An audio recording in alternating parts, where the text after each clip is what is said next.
Subscribers எல்லாருக்கும் வணக்கம். இந்த வீடியோவில் என்ன பார்க்குறோம் அப்படின்னா, இன்றைக்கி இந்த வீக்குக்கான மார்க்கெட் அப்டேட்ஸு அண்ட் நியூஸஸ் பார்த்துடலாம். ஸோ அதர் ஏதாவது நியூஸஸ் இருந்தால் கவர் பண்ணுவோம்.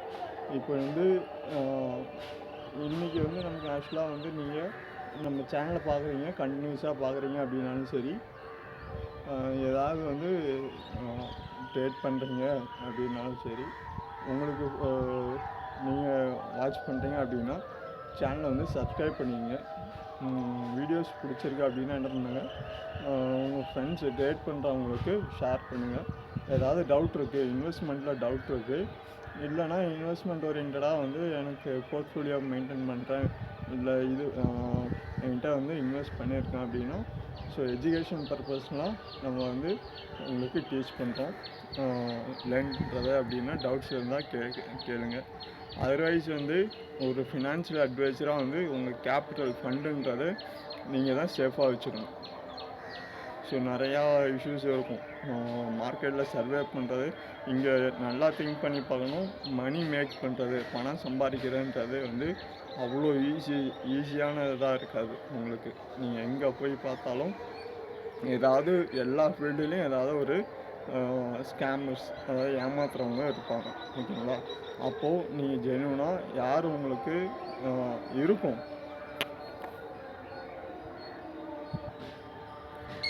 ஸோ இருக்கும் ஆக்சுவலாக எல்லா ஃபீல்டுமே இருக்கும் இந்த மாதிரி, ஓகேங்களா?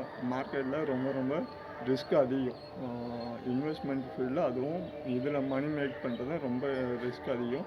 இங்கே சர்வே பண்ணுறதே ரொம்ப கஷ்டம். நீங்கள் ஒரு கேபிட்டல் எடுத்துகிட்டு வரீங்க அப்படின்னாலே உங்களால் என்ன பண்ண முடியாது, அதை வந்து கரெக்டாக ப்ராஃபிட்டபுளாக எடுத்துகிட்டு வர முடியுமான்னு கேட்டிங்கன்னா அதுவே வந்து இங்கே ஒரு ரிஸ்கபிள் தான். ஆக்சுவலாக ரிஸ்க்குன்றதில் இதுக்கான சர்டன் ரூல்ஸ் இருக்குது. அதை நீங்கள் ஃபாலோ பண்ணீங்க அப்படின்னா நம்ம என்ன பண்ணலாம், ஸோ ஈஸியாக இது பண்ணலாம், மணி மேக் பண்ணலாம். ஸோ எல்லா இடத்துலையுமே வந்து மணி மேக் பண்ணுறதுன்றது கொஞ்சம் சின்ன ஒரு அடட் தான். ஸோ இன்வெஸ்ட்மெண்ட் ஃபீல்ட்லேயும் இந்த ஃபீல்ட்லேயும் அப்படி தான் இருக்கும். நீங்கள் இன்வெஸ்ட்மெண்ட்டில் வரீங்கன்னா நல்ல ஒரு அட்வைசர், ஒரு ஏதாவது நம்ம லேர்ன் பண்ணணும், ஒரு கோர்ஸ் படிக்கணுன்னாலே நம்ம போய் ஒரு இன்ஸ்டியூஷனில் போய் படிக்கிறோம். அதே மாதிரி ஒருத்தவங்ககிட்ட அட்வைசர்கிட்ட கேட்டு இது பண்ணிங்க. நான் வந்து செபி ரெஜிஸ்டரோ இல்லை வந்து சர்டிஃபிகேட் இதுவோ இல்லை. ஆக்சுவலாக நான் வந்து ஃப்ரீலான்சராக இண்டிபெண்ட்டாக நான் வந்து ட்ரேடிங் கற்றுக்கிட்டேன். லேர்ன் பண்ணி ட்ரேடிங் கற்றுக்கிட்டு ஒரு 7 இயர்ஸில் என்னுடைய எக்ஸ்பீரியன்ஸை வச்சு நான் ட்ரேட் பண்ணிகிட்ருக்கேன். என்னுடைய நாலேஜை வந்து உங்களுக்கு வேணும்னா நான் ஷேர் பண்ணுறேன். ஸோ எஜுகேஷன் பர்பஸ் ஓரியன்டாக இருக்கும், ஓகேங்களா? ஸோ நீங்கள் ஆப்ஷன்ஸில் நமக்கு வந்து இங்கே என்ன இருக்கும், இன்வெஸ்ட்மெண்ட் ஓரியன்டாக என்ன இருக்கும் அப்படின்னு பார்த்தீங்கன்னா, நீங்கள் ஒரு கேபிட்டல் எடுத்துகிட்டு வரீங்க, ஓகேங்களா? ஒரு இன்வெஸ்ட்மெண்ட் எடுத்துகிட்டு வரீங்க. ஸ்டாக் மார்க்கெட்டில் நான் இன்வெஸ்ட் பண்ணுறேன், ஒரு ரிட்டர்ன் நான் மேக் பண்ணணும். என்கிட்ட ஒரு கேபிட்டல் இருக்குது. ஸ்டாக் மார்க்கெட்டில் நீங்கள் எந்த அமௌண்ட்டை இன்வெஸ்ட் பண்ணணும் அப்படின்னா, எனக்கு இப்போ இருக்கிற நான் வச்சுருக்க கேபிட்டல் வந்து எனக்கு வந்து தற்சமயத்துக்கு எந்த யூஸும் இல்லை. இதை வந்து ஒரு 6 மாதம் 1 வருஷமே வந்து நீங்கள் கரெக்டாக ஒரு அட்வைசரை வச்சு இன்வெஸ்ட் பண்ணிங்கன்னா கரெக்டாக இருக்கும், ஓகேங்களா? இல்லை அப்படின்னாலே கொஞ்சம் மார்க்கெட் வந்து மேக்ஸிமம் 1 இயருக்கு மேலே எடுக்கும். நீங்கள் ஒரு இன்வெஸ்ட்மெண்ட் பண்ணுறீங்க அப்படின்னாலே 1 இயருக்கு மேலே எடுக்கும். ஸோ நீங்கள் என்ன பண்ணணும், அந்த இடத்துல ஒரு இன்வெஸ்ட் பண்ணுறீங்க அப்படின்னாலும் சரி, உங்கள்கிட்ட ஒரு கேபிட்டல் இன்வெஸ்ட்மெண்ட் இருக்குனாலும் சரி, மேக்ஸிமம் நான் எங்கே இன்வெஸ்ட் பண்ணுவோம், கோல்டு வாங்கி வைப்போம். கோல்டு இல்லைனா லேண்டில் இன்வெஸ்ட் பண்ணுவோம், இல்லைனா கன்ஸ்ட்ரக்ஷன் பண்ணி பில்டிங்கில் இன்வெஸ்ட் பண்ணுவோம். மேக்ஸிமம் கோல்டு வந்து டிமாண்ட் இருக்கிறதுனால நம்ம இன்றைக்கி வாங்கி வச்சுட்டு மறுபடியும் வந்து ப்ரைஸ் இன்க்ரீஸ் ஆகிறப்போ செல் பண்ணுறோம், ஒரு அசட்டாக இது பண்ணுறோம், ஓகேங்களா?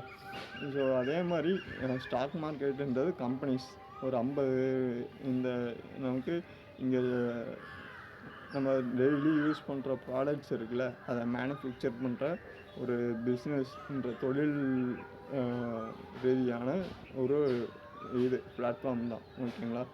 இதில் ஸ்கேமோ இல்லை எதுவோ இருக்க போகிறதில்ல. இது பியூராக வந்து நேஷ்னல் ஸ்டாக் எக்ஸ்சேஞ்சுன்னு சொல்லுவோம், என்எஸ்சி மூலமாக தான் இது பண்ணுறாங்க. இருந்தாலும் வந்து போலீஸும் சரி, கவர்மெண்ட்டும் சரி, அதர் பீப்புளும் சரி, ஓகேங்களா? நிறையா பேர் வந்து ஒன்றும் பண்ண முடியாது அவங்களாலும் வந்து. ஏன்னா இது வந்து ஒரு சிங்கிள் மேனோட இன்கம் சொத்தை விட பெருசு. இங்கே யாராலுமே வந்து எவ்வளோ பெரிய கோடீஸ்வரராக இருந்தாலும் சரி, நாளைக்கு இல்லாமல் போனவங்களாம் இருக்காங்க. விஜய் மல்லையா இருக்கார், நீரவ் மோடி இருக்கார். சொல்கிறேன் ஜஸ்ட் இதே மாதிரி நிறையா இன்வெஸ்டரே வந்து இல்லாமையும் போயிருக்காங்க. நிறையா இன்வெஸ்டரும் வந்து மார்க்கெட்டில் இல்லாமல் போயிருக்காங்க. ஓகேங்களா? அதனால் என்ன பண்ணணும், நம்மகிட்ட இருக்க கேபிட்டல் அவ்வளோ பெரிய கேபிட்டலாக இருக்காது. ஆனால் வந்து ஹார்டடாக நம்ம வந்து ஏர்ன் பண்ண மணியாக இருக்கும். ஸோ அப்போன்றப்போ ஸ்டாக் மார்க்கெட்டில் இன்வெஸ்ட் பண்ணுறீங்க அப்படின்னா நிறையா பேர் வந்து நானே P&L போடுவேன் ஆக்சுவலாக. என்னோடய ப்ராஃபிட்டு, என்னோட ட்ரேடிங்கிறது அதோட கேபிட்டல்ன்றது அதிகம் உங்களுக்கு. அப்படின்றப்போ நம்மளே வந்து இண்டிவிஜுவல் மணியாக இருக்காது. ஒன்று வந்து நம்ம நண்பர்கள் நமக்கு தெரிஞ்சவங்க சரௌண்டிங்கில் அக்கௌண்ட்டாக இருக்கும். இல்லை அப்படின்னா என்ன பண்ண முடியாது, ஒரு 4-5 பேரோட கேபிட்டலாக இருக்கும். இல்லை ஃப்ரீ அக்கௌண்ட்டாக இருக்கும். ஃப்ரீ ட்ரேடுன்றது வந்து நீங்கள் வந்து வெறும் அந்த கேபிட்டலை யூஸ் பண்ணி ட்ரேட் பண்ணி நாலேஜ் எடுத்துக்கலாம். ஸோ அந்த மாதிரி இருக்கும். ஸோ அதனால் என்ன பண்ண முடியாது, நான் வந்து அது வெறும் வந்து நம்ம பேக் டெஸ்ட் பண்ணி இன்வெஸ்ட் பண்ணி இந்த ரிட்டர்ன் வரும்ன்றதுக்கான சாட்சி ஒரு இது தான் நம்ம இந்த ப்ராஃபிட் பண்ண முடியுன்றது. ஆனால் அதுவே வந்து ஹை ரிஸ்க்.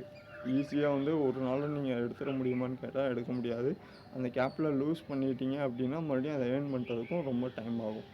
ஸோ மார்க்கெட்டில் நம்ம என்னென்ன பார்த்தோன்னா, உங்களுக்கு பேசிக்காக வந்து ஒரு ஸ்டாக்ஸ், ஒரு கம்பெனியை வந்து நீங்கள் வாங்கி வச்சுக்கலாம். ஓகேங்களா? ஸ்டாக்ஸில் இன்வெஸ்ட் பண்ணுறது அது வந்து ப்ரைஸ் இன்க்ரீஸ் ஆகிறப்போ உங்களுக்கு நல்ல ரிட்டர்ன் கொடுக்கும்.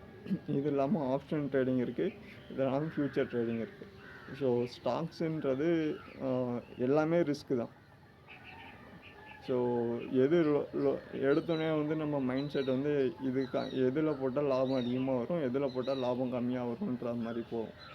ஓகேங்களா? நாலேஜ் இருக்கிறவங்களுக்கு எல்லாமே ஈஸி தான். ஸோ அப்படின்றப்போ நீங்கள் நாலேஜோடு என்ன பண்ணுங்கள், ஒரு மார்க்கெட் அப்ரோச் பண்ணுங்கள். ஒரு இன்வெஸ்ட்மெண்ட்டில் இருக்கீங்க அப்படின்னா, ஸோ இன்வெஸ்ட்மெண்ட்டில் இருக்கீங்கனாலும் சரி, ஒரு கேபிட்டல் வச்சுருக்கீங்க, ஃபண்டு வச்சுருக்கீங்க, இன்வெஸ்ட் பண்ணுறீங்கனாலும் சரி, உங்களுக்கு வச்சுருக்க கேபிட்டலில் இப்போ தற்சமயத்துக்கு வச்சுருக்க கேபிட்டலில் இன்வெஸ்ட் பண்ணிட்டு தற்சமயத்துக்கு எக்ஸ்பெக்ட் பண்ணாதீங்க.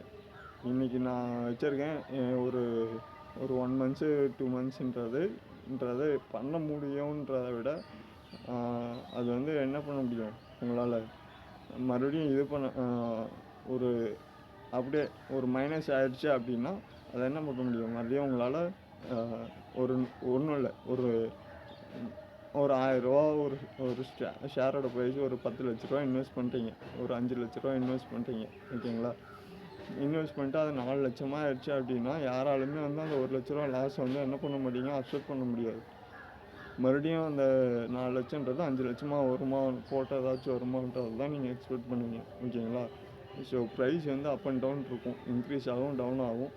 ஸோ அந்த ப்ரைஸ் வந்து அப்படி இன்க்ரீஸ் ஆகும், டவுன் ஆகிறப்போ அதுக்கான டைம் கொடுத்து அதுக்கான என்ட்ரின்றது கொடுத்து கரெக்டாக ஒரு அனாலிசிஸ் பண்ணி என்ட்ரி எடுத்தீங்க அப்படின்னா அதை நீங்கள் வாங்குறப்பயே வாங்கலாமா வேணாமான்றது தெரியும் உங்களுக்கு. இனி இதை வாங்கலாம் வாங்கக்கூடாதுன்றது தெரியும். ஓகேங்களா? அப்படின்றப்போ நீங்கள் அதை இல்லாமல் தெரியாமல் போய் வாங்கினீங்க அப்படின்னா மைனஸில் இருக்கும். ஸோ எல்லா நாளுமே எல்லா அட்வைசருமே வந்து என்ன பண்ண முடியாது, ப்ராஃபிட்டபுளாக க்ளோஸ் பண்ண முடியாது. ஸோ உங்களுக்கு வந்து இன்றைக்கி நீங்கள் ட்ரேட் பண்ணுறீங்க அப்படின்னாலும் சரி, ஒரு ஷேரை வாங்குறீங்கனாலும் சரி, அந்த கம்பெனியில் நாளைக்கு என்ன வேணாலும் நியூஸஸ் வரலாம். அப்படி இருக்கப்போ அந்த சப்போஸ் ஒரு கம்பெனியில் இங்கே நிறையா கம்பெனிஸ் இருக்குது, திடீர்னு வந்து ப்ரீவியஸாக வந்து ஒரு பேட் நியூஸஸ் இருந்திருக்கலாம், திடீர்னு ஒரு நியூஸஸ் இருக்கலாம். அது நம்ம வாங்குகிற ஷேரில் தான் வரணும்னு இல்லை, எந்த கம்பெனியாக இருந்தாலும் வரலாம். அனில் அம்பானின்ற அம்பானிக்கே வந்து எவ்வளோ பெரிய அவர் சொல்கிறேன், அனில் அம்பானின்றவர் பெரிய கோடீஸ்வரர். சரிங்களா? நமக்கு அம்பானி குரூப்ஸ், ரிலையன்ஸ் குரூப்ஸ், அவருக்கே வந்து ரொம்ப சஸ்டைன் பண்ண முடியல. ஓகேங்களா? ஸோ பிஸ்னஸ் வேர்ல்டில் அவ்வளோ, ஏன்னா பர்டன் தாங்க முடியாது, அவ்வளோ இஷ்யூஸ் இருக்கும் உங்களுக்கு இங்கே. ஸோ அதனால் என்ன பண்ணுங்க அப்படின்னா, இன்வெஸ்ட்டாக நீங்கள் சின்ன ஒரு ரீட்டெயில் இன்வெஸ்டர் ஒரு கேபிட்டல் எடுத்துகிட்டு வரீங்க அப்படின்னா, நமக்கு என்ன இருக்கும், இங்கே முன்னாடி வந்து உங்களுக்கு ஒரு கம்பெனி ஆர்கனைசேஷன் பண்ணி மேன் பவர் எல்லாமே இது பண்ணி அவங்ககிட்ட கொடுத்து அவங்க இன்வெஸ்ட் பண்ணி பண்ணிகிட்டு இருந்தாங்க. இப்போ மேக்ஸிமம் எல்லாமே டிஜிட்டலாக ஆயிடுச்சு. டிஜிட்டல் வேர்ல்டில் ஆயிடுச்சு. நீங்களே டிமேட் அக்கௌண்ட் ஓப்பன் பண்ணிட்டு நீங்களாகவே உங்கள் ஃபண்டை இன்வெஸ்ட் பண்ணிக்கிற அளவுக்கு வந்துருச்சு.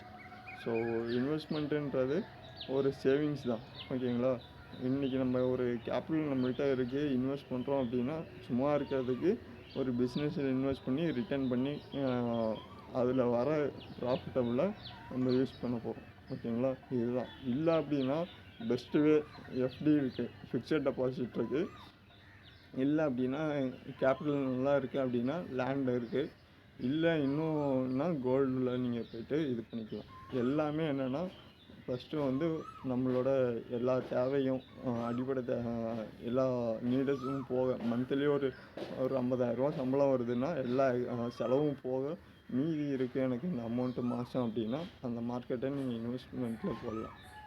ஸோ இதை வந்து உங்கள் சைல்டுக்கு, குழந்தைங்களுக்கு மெச்சூராகி ஒரு 10 வருஷம் 20 வருஷம் கழிச்சு நல்லா ஒரு ரிட்டர்ன் கொடுக்கும். சேம் டைம் வந்து நீங்கள் அதை வந்து என்ன பண்ணணும், ஒரு அட்வைசரை வச்சு நீங்கள் வந்து ஃபாலோ பண்ணணும். அந்த கம்பெனி வந்து கண்டினியூஸாக இன்வெஸ்ட் பண்ணிட்டீங்க அப்படின்னா அதோட ஃபண்டமெண்டலில் வந்து நீங்கள் என்ன பண்ணணும், கண்டினியூஸாக வாட்ச் பண்ணிகிட்டே இருக்கணும். ஓகேங்களா? ஸோ வாட்ச் பண்ணுங்கள், இது பண்ணுங்கள்.